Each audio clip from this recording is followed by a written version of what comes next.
Surprisingly, the highest returning geopolitical trade of the entire 2022 calendar year did not rely on classified intelligence or satellite imagery.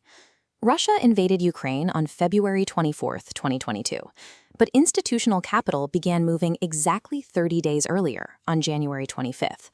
On that Tuesday, Raytheon Technologies CEO Greg Hayes held his fourth quarter earnings call. An analyst asked about international demand.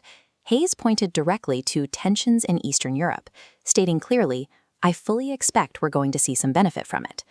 Later that same day, Lockheed Martin CEO James Taiclet spoke to his own investors. Taiclet cited the evolving threat level, explicitly naming Russia today and framing it as a catalyst for renewed great power competition. Hayes and Taiclet delivered forward earnings statements to any institutional analyst mapping the policy cycle, broadcast legally on public channels weeks before the first missile hit. Institutional capital recognized these signals and allocated to the sector long before the conflict escalated. Scion Asset Management, run by Michael Burry, filed its third quarter 13F months before the escalation. This breakdown shows Burry held only 6 stocks. Lockheed Martin represented 24.82% of the entire portfolio. Multi-strategy pod shops executed the same thesis. By the third quarter, Citadel held $466 million in Lockheed, D.E. Shaw $406 million, and Millennium $193 million. In total, 51 hedge funds were heavily long before the public narrative crystallized. By the end of 2022, Lockheed Martin posted a total return of 40.48%, while Raytheon returned 20.02%. This chart tracks the divergence through the 2022 calendar year.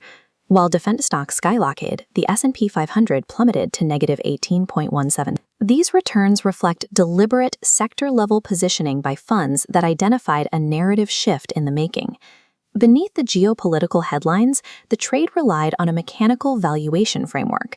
In its first quarter 2022 letter, LRT Capital explained the core structural advantage of these companies, the oligopoly moat. The U.S. defense market is a series of state-authorized sole-source monopolies. Once a product like the F-35 is certified, competition is effectively eliminated for the duration of the procurement cycle.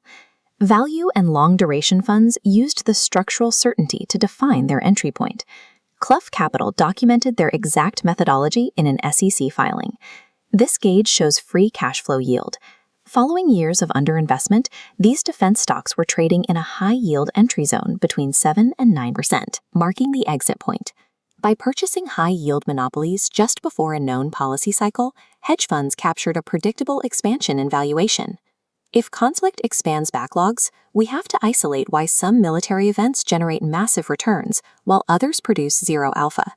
A 2025 study in the journal Defense and Peace Economics applied event study methodology to different modern conflicts to find the answer. This chart compares 2 events. Following the anticipated Ukraine invasion in 2022, defense stocks averaged 10 percentage points of cumulative abnormal returns. In contrast, the surprise attack on October 7, 2023, resulted in a market reaction that was statistically indistinguishable from zero.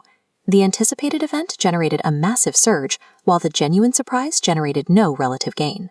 The alpha mechanism relies on pricing the structural policy response rather than the military event itself. Ukraine triggered a specific policy cascade: NATO budget pledges, congressional supplementals, and allied rearmament commitments. These legislative actions translate into multi-year budget increases, which fill company backlogs and eventually force upward earnings revisions. Defense alpha lies in modeling legislative authorization timelines and procurement cycles, rather than predicting kinetic military strikes. While U.S. primes provided a stable 58-point spread against the index, the most explosive returns were hidden in another geography. European contractors in Germany and Sweden were priced for peacetime NATO underspending. Decades of underinvestment left them trading at deep discounts to their strategic value. The repricing trigger arrived when Germany announced a historic €100 billion special defense fund.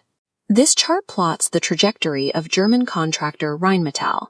From a €90 baseline, the stock rose 1,700% by 2026. Order intake exploded. Morningstar projects European defense budgets will grow 6.8% annually through 2035, outpacing the US and China.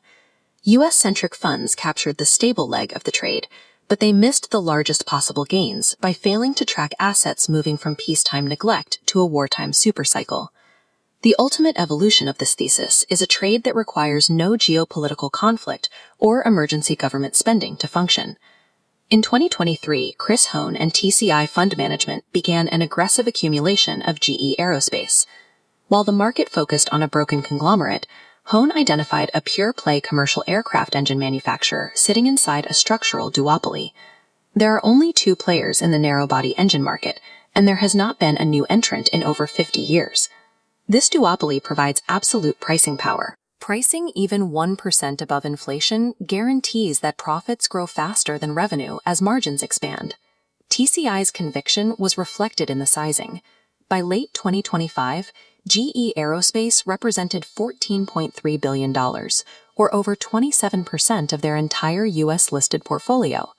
The position drove TCI to an $18.9 billion net gain in 2025, the largest single-year profit in the history of the hedge fund industry.